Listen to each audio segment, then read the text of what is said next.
पेशकश बोलेगा राजस्थान में आप सभी का बहुत बहुत स्वागत है। आज हम बात करेंगे रिश्वतखोरी के बढ़ते हुए मामलों पर। प्रदेश में आए दिन भ्रष्टाचार के मामले देखने को मिलते हैं। इस मुद्दे को खत्म करने के लिए और लोगों में कानून का डर पैदा करने के लिए सरकार अपने दम पर पूरी कोशिश कर रही है, लेकिन जिम्मेदार पद पर बैठे लोग बाज नहीं आ रहे हैं। जनता को अपने काम कराने के लिए आज भी कहीं न कहीं रिश्वत देनी पड़ रही है। आए दिन प्रदेश में ऐसी खबरें सामने आती है जहां घूसखोर किसी भी मुद्दे के निस्तारण के लिए रिश्वत की मांग करते हैं। हाल ही में एसीबी टीम ने बड़ी कार्रवाई करते हुए सहायक अभियंता और वरिष्ठ सहायक को 30,000 रुपए की रिश्वत लेते गिरफ्तार किया था। आपको बता दें कि दोनों घूसखोरों ने पानी का कनेक्शन देने की एवज में घूस मांगी थी। हमारा आज का बोलेगा राजस्थान इसी मुद्दे पर केंद्रित है और इंडिया न्यूज राजस्थान की टीम ने अलग अलग जगहों पर जाकर लोगों से बातचीत की और उनकी राय जानी है। जोधपुर से इंडिया न्यूज संवाददाता ललित परिहार ने लोगों से बातचीत की है। उनकी ओर से क्या कुछ कहा गया वो आप सुनिए। पूरे देश और राजस्थान में घूसखोरी पर प्रभावी अंकुश नहीं लग पाया है। घूसखोरी की शिकायतें और उसके बाद में संबंधित विभागों की कार्रवाई की सूचनाएं, समाचार हमारे सामने आते रहते हैं। जोधपुर में कुछ लोग हैं हमारे साथ, उनसे बात करते। आप क्या मानते हैं कि किस तरह से घूसखोरी पर पूरी तरह से अंकुश लग सकता है? कड़े कानून के बावजूद जो है घूसखोरी पर अंकुश नहीं लग रहा है, लगातार घटनाएं सामने आती रहती है।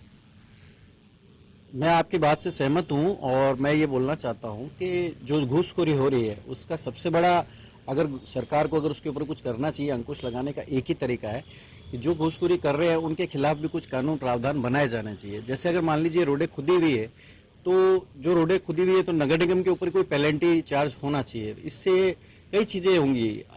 सिर्फ नगर निगम की बात क्यों करूं मैं, ऐसी कई सारी चीजें हैं जिनके ऊपर अंकुश लगाने के लिए उन पे पेनल्टी चार्जेस, सर चार्जेस उनके ऊपर भी लगने चाहिए। क्योंकि आज एक पुलिस वाला अगर रिश्वतखोरी में अगर पकड़ा जाता है तो उसके ज्यादा से ज्यादा उसको निलंबित कर दिया जाता है या उसको उसके पद से, उसके दायित्व से, उसकी नौकरी से उसको हटा दिया जाता है। इससे ज्यादा कुछ नहीं किया जाता। उसके ऊपर एक सजा का प्रावधान भी होना चाहिए और भविष्य में उसके परिवार में किसी को नौकरी नहीं मिले, इस तरह के प्रावधान लेके आने चाहिए जिससे घूसखोरी को रोका जा सकता है। कोई कलेक्टर है, कोई डिस्ट्रिक्ट कलेक्टर है या कोई भी अगर कोई प्रावधान देता है, किसी भी चीज को अगर पास करता है, उस पर अगर वो घूस खाता है तो उसके लिए कड़े कानून की व्यवस्था होनी चाहिए। उनकी पूरे जिस कानून को उसने पास किया है उसको वापस पूरी तरह से पूर्णतः हटाया जाना चाहिए अगर वो देश के हित में नहीं है, अगर राष्ट्र हित में कोई चीज नहीं हो रही है। और ऐसा ही हम पहले शुरुआत में जानता हूं कि मैंने भी भ्रष्टाचार बोलूंगा मैं उस चीज को कि हम 10 रुपए के अगर किसी लाइन में खड़े तो 10 रुपए किसी चपरासी को देके हम बोलते हैं हमें आगे खड़ा कर दे। तो शुरुआत तो हम अपने घर से कर रहे हैं भ्रष्टाचार की, तो हम इसको भी रोकना चाहिए हमें। तो सबसे पहली चीज मैं चाहता हूं कि जब आप घर से निकलें तो भ्रष्टाचार जो आपको दिख रहा है, मैं बात करूंगा 2021 की। 2021 के अंदर एक ट्रांसपेरेंसी काउंसिल हुई थी जिसके अंदर ये पता चला था कि भारत 85वें नंबर पर है। भारत जब 85वें नंबर पर है भ्रष्टाचार के अंदर, और अभी उसकी बढ़त हुई है 86% पे है अभी 2022 के अंदर। 2022 मार्च तक की बात कर रहा हूँ, 2022 अभी पूरा कंप्लीट जब होगा, जब 2023 में उसका वापस रिजल्ट आएगा। तो मैं ये मानता हूँ कि जो चीजें हो रही है तो उनको देखते हुए मुझे लगता है कि सबके ऊपर पेनल्टी और सरचार्जेस लगने चाहिए। मेरे को लगता है इसी की वजह से रुक सकता है। बाकी अगर आप भ्रष्टाचार को अगर रोकना चाहते हो तो आपको अपने घर से शुरुआत करना चाहिए। कानून में सजा का प्रावधान है, एंटी करप्शन एक्ट अलग से है और उसमें साबित होने पर रिश्वत लेना, साबित होने पर कारावास की सजा का प्रावधान है। लेकिन जैसा कि आपने कहा कि और भी कई तरह के प्रावधान किए जाने चाहिए जिससे अंकुश लगे और इसकी शुरुआत खुद से की जानी चाहिए। क्या मानते हैं आप? नहीं, अंकुश लगना बहुत मुश्किल है, कहना बहुत आसान है। भ्रष्टाचार में सभी लिप्त हैं, ऐसा नहीं पर्टिकुलर एक आदमी लिप्त है। भ्रष्टाचार जीरो से लेकर ऊपर तक सब तक लिप्त है। और ऊपर जब करप्शन होता है, जब ऊपर वाले करप्शन में लिप्त होंगे तो नीचे वाले तो कुछ नहीं कर पाएंगे। सिर्फ बदनामी का नाम नीचे से आता है, ऊपर वालों को ऊपर कुछ नहीं होता है। आप क्या मानती हैं कि किस तरह से घूसखोरी पर, भ्रष्टाचार पर, करप्शन पर रोक लगाई जा सकती है? क्या होना चाहिए? और मेरे हिसाब से तो जो आजकल छोटे मोटे काम करवाने अगर हम लोग जाते हैं किसी भी गवर्नमेंट दफ्तर में, तो वहाँ पे जब बिना लिए दिए कोई काम होता ही नहीं है। कोई भी छोटे से छोटा काम भी अगर हम करवाने जाते तो भाई पब्लिक को ही पहले तो इस चीज को आवाज उठानी चाहिए कि भाई ये इस तरह से क्यों हो रहा है। क्योंकि उनको जब गवर्नमेंट सर्वेंट को जब सैलरी मिल रही है तो उसको उस काम करने की सैलरी मिल रही है, तो वो क्यों लोगों से फिर अननेसेसरी ये पैसा लेके और भाई काम करते हैं। बिना रिश्वत लिए भी तो काम कर सकते हैं ना। तो भ्रष्टाचार पर रोक तो भाई पहले इस चीज पे अंकुश लगेगा तभी आगे रुक सकता है, मेरा मानना तो ये। Thank you. आम लोग जागरूक हों, जो अपने काम के लिए सरकारी विभागों में जाते हैं वो अगर रिश्वत मांगे जाने पर विरोध करे, अपनी सुविधा नहीं देखें कि हम कुछ रुपए देके जल्दी काम करवा लेंगे।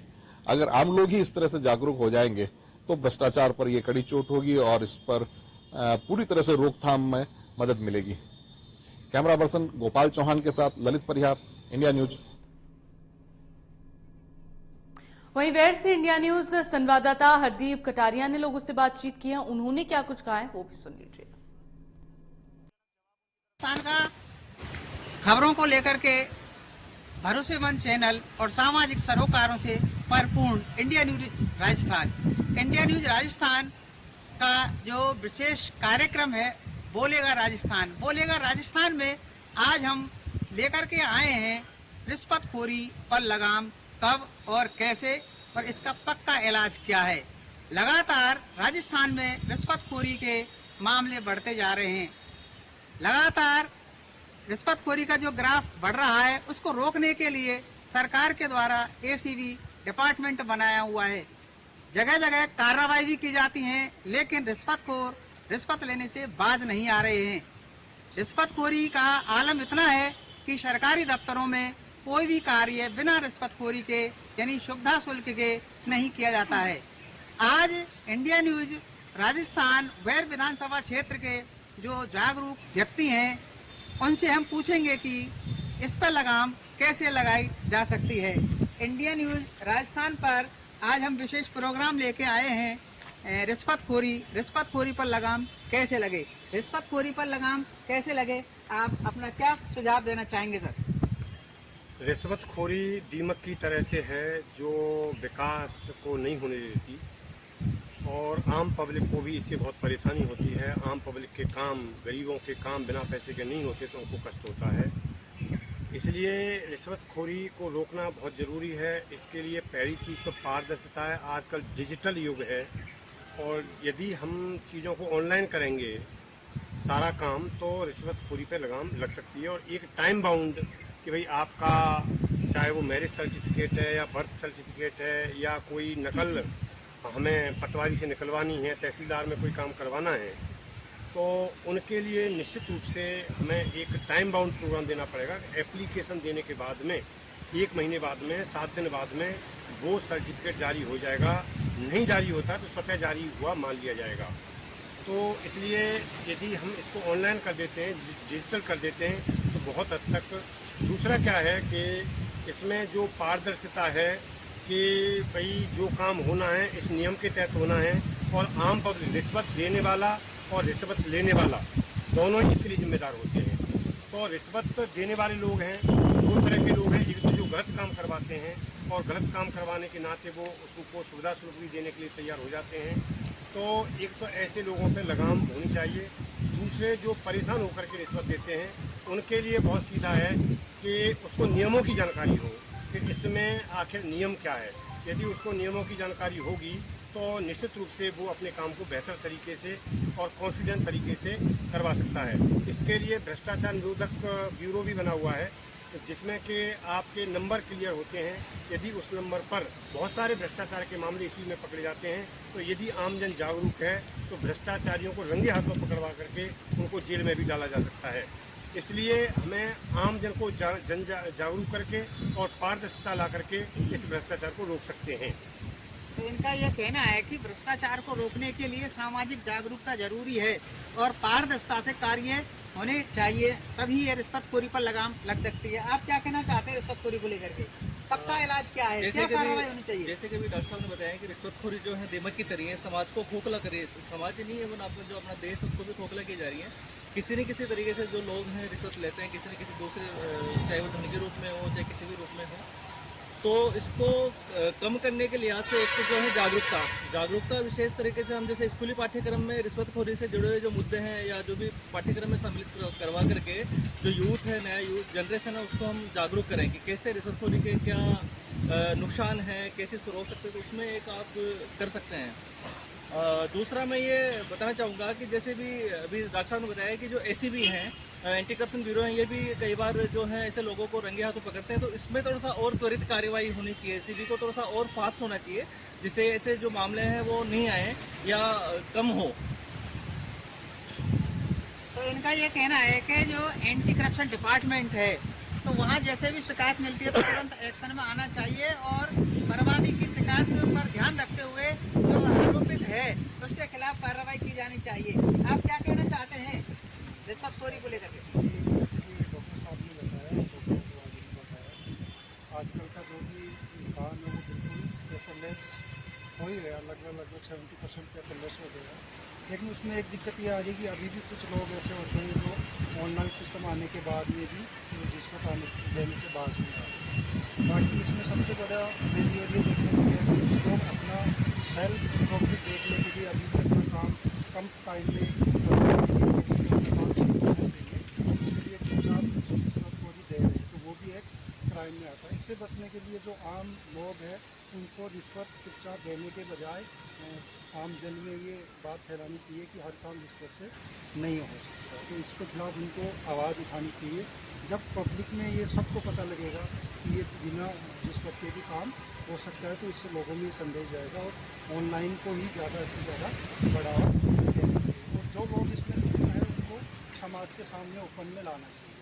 ओपन में लाने के बाद इनके बाद सख्त से सख्त कार्रवाई होनी चाहिए। जैसे आप कोई भी पेपर सबमिट या कोई भी आप सबमिट करते हो तो उसका ऑनलाइन टाइम लिमिट होता है, वैसे ही जो आदमी इसमें लिख पाया जाता है उसमें टाइम लिमिट होनी चाहिए कि उसमें इतने टाइम में उसके खिलाफ सख्त से सख्त कार्रवाई होनी चाहिए। अगर टाइम पे कार्रवाई नहीं होती तो वो क्या होता है, जैसे उनके खिलाफ FIR होती है वो डेट पे डेट उनको मिलती रहती है और धीरे धीरे वो मामला ठंडा पड़ता है। इसमें भी टाइम लिमिट या टाइम बॉन्डिंग होनी चाहिए, इतने टाइम में आपके खिलाफ सब कार्रवाई करनी करनी। इससे हो सकता है ये मामले इनमें कमी आ सकती है। आप क्या कहना चाहेंगे? मैं कहना चाहूँगा, मैं बाकी लोगों से पूरी तरह से सहमत हूँ। एक और चीज़ हो सकती है कि जो रिश्वत ले रहा है उसको तो हम सरकारी तौर पे मतलब उस पर तो जुर्माना और दंड है, लेकिन जो दे रहा है उस पर भी दंड होना चाहिए और ट्रांसपेरेंसी आनी चाहिए, हर स्टेज पे मॉनिटरिंग होनी चाहिए और ग्राउंड लेवल पे सरकार द्वारा एक टीम गठित होनी चाहिए जो ग्राउंड लेवल पे टाइम टू टाइम मॉनिटरिंग करते रहे पूरे डिपार्टमेंट को कि सिस्टम कैसे चल रहा है। कहीं जहाँ भी वो पाया जाए कि हाँ यहाँ दिक्कत है वहाँ उस ऑन टाइम पे ही रेक्टिफिकेशन होना है। तो इस प्रकार की जो रिश्वतखोरी के जो मामले बढ़ रहे हैं उनको जो इसके रोकने के लिए मॉनिटरिंग किया जाना जरूरी है। आप क्या कहना चाहते हैं? रिश्वतखोरी का पक्का इलाज क्या है, कैसे रोका जा सकता है रिश्वतखोरी को, क्या कार्रवाई होनी चाहिए? आम नागरिकों को जागरूक होना चाहिए इसके प्रति और आगे से आगे सभी लोगों को जागरूक करते रहना चाहिए, जिससे कि भ्रष्टाचार निरोधक ब्यूरो है उसको भी सूचना करनी चाहिए और जो रिश्वत लेने वाले हैं उसके प्रति तथा रिश्वत देने वाले प्रति दोनों के प्रति कार्रवाई होनी चाहिए। वो कार्रवाई सख्त होनी चाहिए जिससे कि आगे जाके इस भ्रष्टाचार को रोका जा सके। आप क्या कहना चाहते हैं मैडम? कुछ नहीं कहेंगे और कुछ कहेंगे आप? तो इनका यह कहना है कि रिश्वतखोरी का जो लगाम है वो तभी लग सकता है जब एंटी करप्शन डिपार्टमेंट जो है सक्रियता निभाए और जो प्रवाद प्राप्त होते हैं तो उस प्रवादों पर तुरंत कार्रवाई की जानी चाहिए। वहीं सामाजिक सरोकार को देखते हुए ये जो रिश्वतखोर हैं उनके खिलाफ एक अभियान चलाया जाना चाहिए, जागरण अभियान चलाया जाना चाहिए, उनके खिलाफ समय समय पर कार्रवाई की जानी चाहिए। राजस्थान सरकार के द्वारा एंटी करप्शन डिपार्टमेंट और जो लॉ बनाए गए हैं उनकी सख्त पालना की जानी चाहिए ताकि रिश्वतखोरी पे लगाम लगाई जा सके और रिश्वतखोर जो व्यक्ति हैं उनके खिलाफ सख्त कार्रवाई हो ताकि वो रिश्वतखोरी ज़्यादा नहीं फैल सके और रिश्वतखोरी पर अंकुश लगाया जा सकता है। वेयर से इंडिया न्यूज के लिए हरदीप पटारी।